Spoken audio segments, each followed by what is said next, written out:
Hello, ladies and gentlemen. Welcome back to the show. I hope you're having a fantastic day, and I hope that this video finds you well. Charlie Kirk's final moments. His friends, his really close friends and allies are speaking out how he was under attack. He was being attacked by donors. Big donors were pulling money from his organization because he started asking questions about a certain best friend of the United States. Just the night before Charlie Kirk was assassinated, a really big pro-Israeli donor pulled a $2 million donation from Turning Point USA America Fest that is happening in December because Charlie Kirk invited Tucker Carlson as a guest for America Fest, ladies and gentlemen. And there's much more. The left right now is showing their true colors. There is a full-scale evacuation, huge police presence at the Phoenix Turning Point USA headquarters for bomb threats. That's right. The left, who are full of hate, who are full of death, destruction, can't even leave a man's family alone after they murdered him. Now they're threatening his wife, his babies, his organization, and his friends and family. We're going to cover all of that. Do me a huge favor, ladies and gentlemen. Please smash that thumbs up. Subscribe. Leave me a comment. Where are you tuning in from and how is your day going? And really quickly, before we continue, today's sponsor, Verity Metals. I talk about them all the time, ladies and gentlemen. Why? There's a lot of gold and silver companies. Why do I trust them? Well, Matthew Geiger, the owner of the company, my personal good friend. I trust him. Plus, it's not a huge call center. It's small, family office located out of Glendale, Arizona. You can go in, meet the staff, meet the owner, see what you're buying before you purchase it. They do IRAs, 401ks, whatever you need, they got you covered. Links are down below in the description. 888-328-6105. Make sure to tell them I sent you for additional gold and silver on your next order. Thank you. Before I show you what Tucker Carlson said, I want to show you this. Phoenix Police Bomb Squad sent Phoenix Police Bomb Squad sent to investigate suspicious bag at Turning Point USA headquarters. So that is a bomb tech on scene right now. There was a bomb robot that was doing an initial inspection of the bag. I'm going to scoot over here. Suspicious bag left outside the Turning Point USA campus. Right there, just down the sidewalk. It looks like he is now taking a look. Not sure what he found, but that's it. We'll see what comes out of this.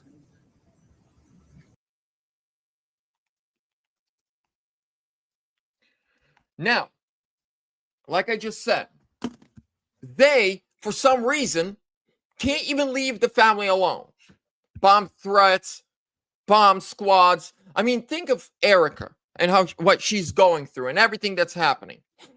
Now, I want to play you this clip. This is from yesterday from the Tucker Carlson show. He shares some very, very eye-opening things. And I said, probably not going to talk about that. I'm not going to torture you. I know your donors hate this when I say that. And also Epstein was in the news, and it was clear to me that, Epstein's probably not like a Mossad agent or something, but Epstein clearly had contact with Israeli intelligence and American intelligence and French intelligence. But the only one you're not allowed to talk about is Israeli intelligence. But it seemed true to me. And I had done some work on that. I knew a bunch of people pretty close to that story. So I thought that. And I said that to Charlie, and I said, but I'm not going to say that because I don't want to make your donors mad. I know it's just going to be like an endless flurry of text telling you to stop or you're going to lose a bunch of funding. And he looked at me, I'll never forget it, and said, go all the way. Do it. Go all the way. I said, man, a lot of things I can talk about. I don't need to talk about that. And he said, do it. So I did it. By the way, I think that conversation he had a mic on, and so did I. It probably exists somewhere on somebody's server, but that's, I think, a faithful rendition of what he said. And by the way, I'm not trying to blame him for my remarks. You can agree or disagree with those remarks, but I'm saying this only because I was shocked and sickened by the reaction of the ghoulish and really repulsive reaction of the Prime Minister of Israel, Benjamin Netanyahu, to Charlie's death.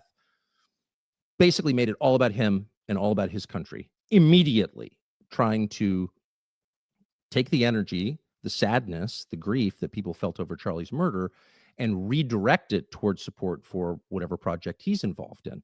And by the way, Benjamin Netanyahu is not the same as the nation of Israel at all.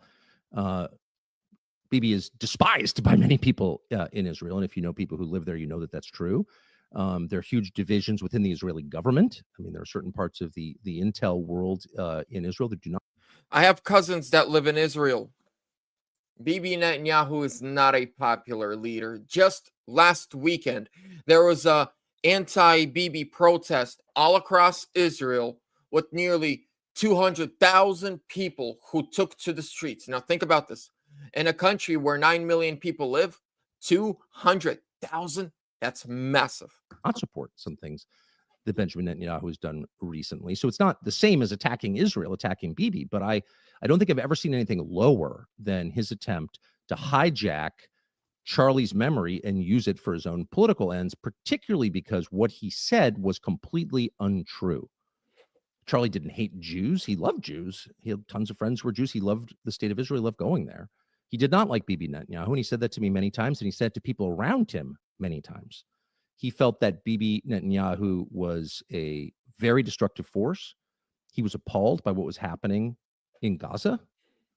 He was, above all, resentful that he believed Netanyahu was using the United States to prosecute his wars for the benefit of his country, and that it was shameful and embarrassing and bad for the United States, and he resented it. Didn't hate Netanyahu. He wasn't out there with a placard saying that, but he certainly expressed that to me and a lot of other people. And there's no question that Bibi's defenders on the internet will call me a liar or a kook, but that's a fact. And enough text messages exist that I think it can probably be verified in pretty short order. Not that it needs to be, because that is true. Shortly after that speech, there was a very intense attack on Charlie, and to some extent on me, not that I really noticed, but on him, I have no donors. He had $100 million worth of donors. And so, because he was involved in a different project from just yapping on the internet, which is what I do for a living, he was dependent to a great extent on his donors, of course. It's a nonprofit. And they went after him and tormented him. Not all, of course, many were supportive, but the ones who were offended by my speech, and there was a small, very intense group who were, tormented Charlie Kirk until the day he died. 2 days before he died, he lost a $2 million donation because he had publicly pledged to bring me to the next Turning Point conference in December. And he told me over the past couple of months he was losing a lot of donations over that pledge. They put out a flyer basically saying that I was going to be at this event giving a speech. And so he would text me and say, man, I'm really taking a lot of heat for this, and people are really mad. The American Jewish Committee called in a statement Charlie Kirk an anti-Semite and, quote, dangerous. Charlie Kirk, an anti-Semite. Yeah. He was not an anti-Semite. He was the opposite, and he was not dangerous. He was a great lover of people and a purveyor of peace. He was the opposite, and he was very stung by that. Those of us who've been called names for a long time are a little bit harder to offend. Charlie was deeply offended by that and expressed some of those feelings on Megyn Kelly's show and in other places. But that did not let up. The reason I'm telling this story is because he called me and then came to see me at my house about this topic. And I said to him every single time, look, I've got my own way to communicate my views. This is actually not the most important issue to me. There are lots of things I can talk about. I don't need to come to Turning Point. I can take a year off. No problem. I hated seeing how much he was suffering, the hassle he was getting from people. And I was being attacked too, by the way. It was a huge effort. I wasn't fully aware of it, actually, because I don't go online that much. But there was a huge effort by people, some of whom I know and have helped, and like Seth Dillon at the Babylon Bee, for example. Someone who had his own problems with free speech, who was famously canceled. And I like Seth Dillon. I had him on a couple of times. I had dinner with him to show support. Seth Dillon was out there demanding that Charlie Kirk take me off the roster, pull me off stage because I had said things that Bibi didn't like or that he didn't like or whatever. Shocking that someone whose whole persona is wrapped up in the idea that we all get to speak, and if you don't like it, make a more compelling case, that person and many others like him were advocating for me getting pulled off the stage because they don't like what I'm saying. This is a trend, and one that we should be really concerned about. It's not just about Israel, by the way, at all. The trend is really simple. People with power don't want to hear disagreement. They don't want to be challenged ever. That's why we have free speech, to acknowledge that even those of us or people with less power still have a right to talk because they're human beings. You don't own them. So time after time, Charlie would call me or come to see me and let me know, wow, or show me text messages. These people are really mad that you're speaking. And I would always have the same thought, like, I feel pretty moderate, actually. I've never been an Israel hater. Obviously, I'm not an anti-Semite. I just don't want more wars. And I don't want a foreign country humiliating my country and telling us what our laws have to be. I mean, this seems like pretty basic America First stuff. And he would say, I totally agree with you, but they want you off the stage. And I would always say, no problem. And he would say, no, it's important. It's a matter of principle. I want you to be there. Great.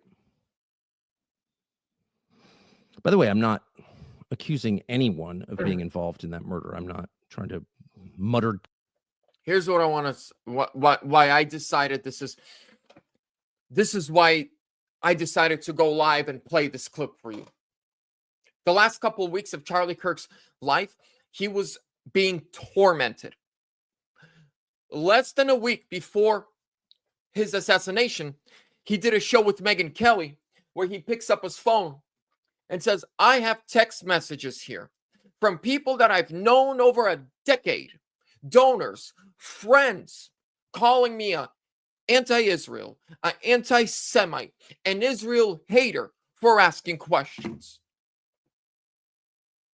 And then we just learned that literally less than 24 hours before he was assassinated, a huge Jewish donor pulled a $2 million donation from America Fest that happens here in December. I mean, down in Phoenix in December. By the way, I'll be there. I was already planning on going there, but I'm going to be there. But he pulled that donation from America Fest because Charlie Kirk is having Tucker Carlson on. On top of that,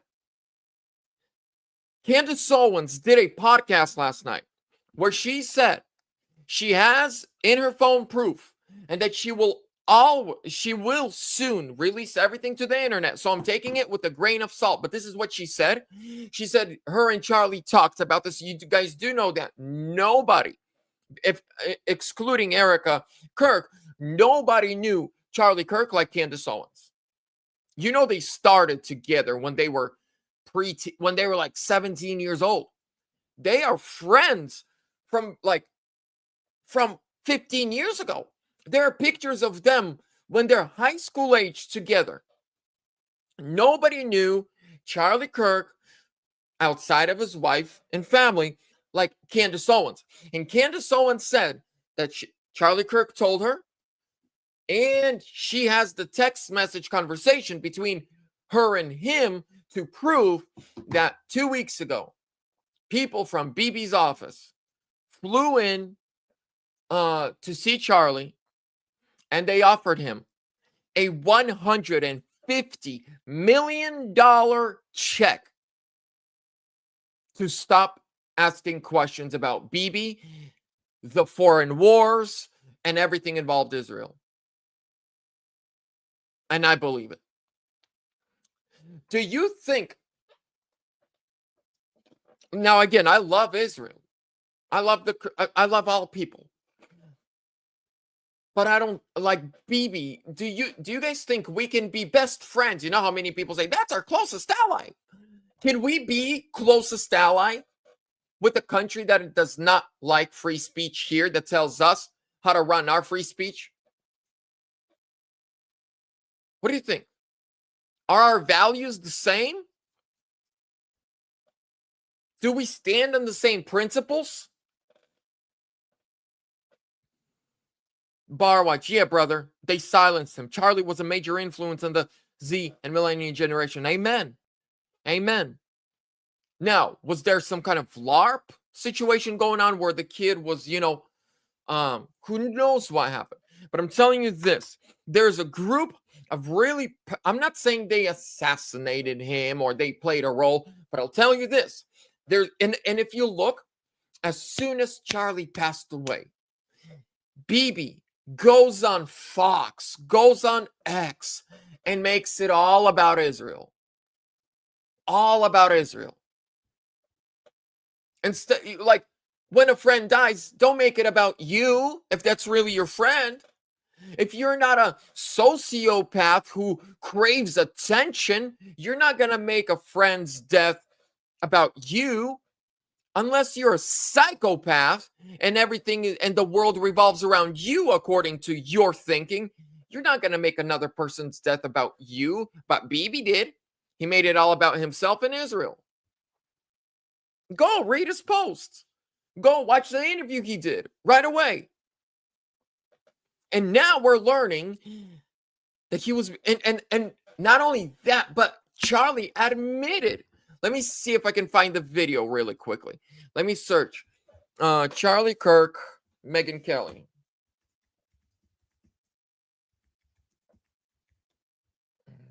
Let me run 1 second.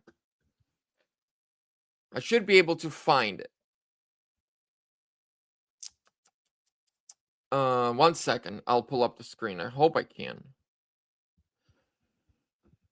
Just showing me the videos of where she's crying, like when she found out about his death.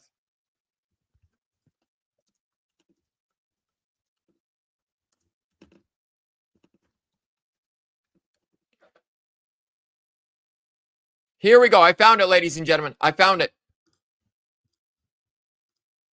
It is a 7-minute video, but watch this. And my moral character is being put into question. And so this is about 4 days before he was assassinated.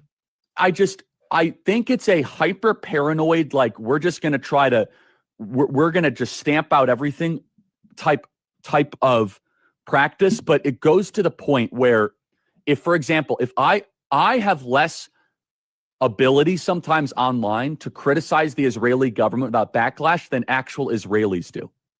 Mm-hmm. And that's really, really weird, isn't it, Megyn? That's not so right. Wrong-headed. I'll tell you this for me. So I got some blowback after saying Mossad possibilities with Epstein, a comment behind which I stand. I mean, I realize, and I've of course reported what Alan Dershowitz has said as his lawyer. He says, I think he would have told me. He didn't say he had any of those connections. I hear all that. That doesn't mean it's not true. I think all these things should be explored. It's one of the many things that should be explored around Epstein. But saying that, and also saying he might be a U.S. asset, et cetera, doesn't make you anti-Semitic. That's fucking crazy. And then we get to last week, I go on Piers Morgan, right? So I go on Piers Morgan last week, and I don't talk about Israel a lot on this show. I just like covering the day-to-day of a conflict like this. Let's go forward a little bit. This is not my thing. Top 10 by my Israeli. Be just during the show, and we'll debate.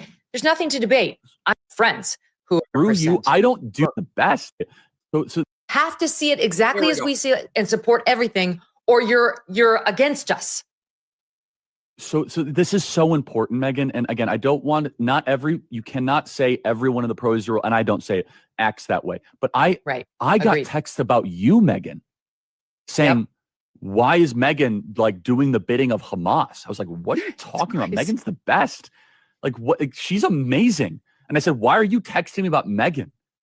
And I at that point, and so this is what they don't understand. You and I, Megyn, and Tucker is in the same category, and they've tried to go after Tucker. Yeah. Is that the more you attack our moral character, the more we're going to double down in a direction, because 100%. Screw you, I don't do it that way. Okay. Right. Like tell me I'm wrong. Cool. Tell me if I got my facts wrong. By the way, on the Epstein thing, Naftali Bennett says he wasn't an Epstein agent. We have to be pursuers of truth. They've denied it. Fine. Let's keep digging. Okay, fine.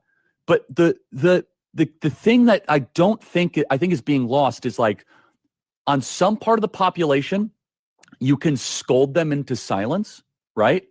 Mm-hmm. But if I have any deviation of a purity test, any deviation whatsoever, such as hosting a focus group, right, Megan, with a bunch of our students that went viral, having Dave Smith or Tucker at my event, it is all of a sudden, oh, Charlie is he's no longer with us and all that. I said, wait a second, what do you mean? What does with us mean exactly, right?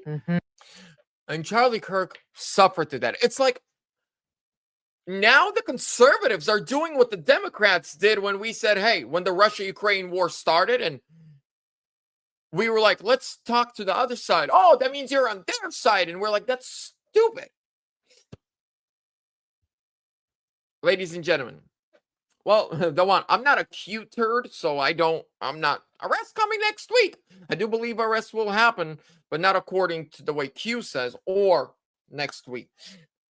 I just saw this, and this is very sad, but it seems that it's true.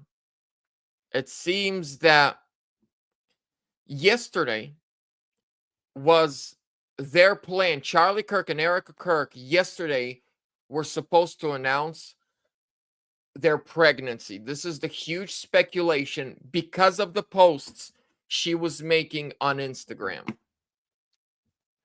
And she had like this 10-day countdown, or like 10-day countdown of this huge thing that Charlie and her were supposed to announce to the world. And it was all about babies. It was all about their children. It was all about, like, these posts gave us hints, right? And then she stopped the day Charlie was murdered. Imagine if it comes out and 100% verified that she is pregnant.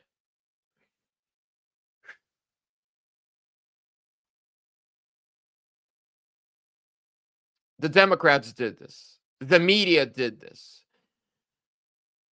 They taught how to hate. They taught how to be evil. And it's just disgusting and sad.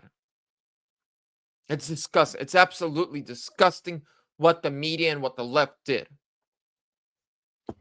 Pray for Erica. Pray for Trump. Pray for our nation, ladies and gentlemen. Let me see if there's any breaking news. If not, we're good. By the way, the Fed did lower interest rates by 25 base points, which is quarter point. So we finally got that down. God bless you guys. Share this video with a friend or two. Stay vigilant. Stay vigilant. Stay prayed up. Stay in your scriptures. God bless you. I love you guys. See you soon.